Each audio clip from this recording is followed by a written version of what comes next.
को पार कर ग्रीक भाषी क्षेत्रों तक भी पहुंच रही थी। राज्य को चलाने का तरीका ही पूरी तरह बदल गया। जो संसाधन पहले हथियार बनाने और युद्ध लड़ने में खर्च होते थे, वो अब सीधे लोगों की भलाई में लगने लगे। इंसानों के साथ साथ जानवरों के लिए भी अस्पताल खोले गए, बाहर से औषधीय जड़ी बूटियां मंगवाई गईं, सड़कें बनी, यात्रियों के लिए कुएं खोदे गए और पेड़ लगाए गए। एक समय का वो खूनी साम्राज्य अब एक सच्चा कल्याणकारी राज्य बन चुका था।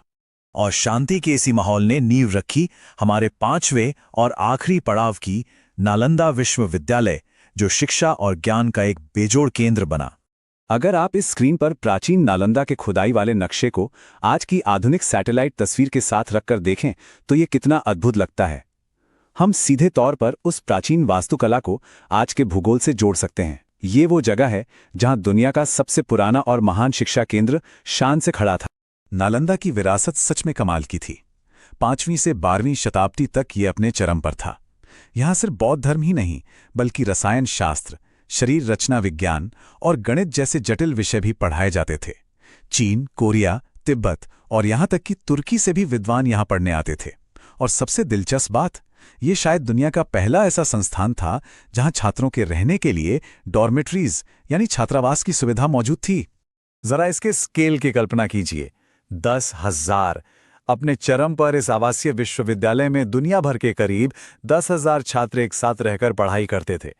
प्राचीन दुनिया में इतने बड़े पैमाने पर शिक्षा का ऐसा कोई दूसरा उदाहरण मिलना लगभग नामुमकिन है।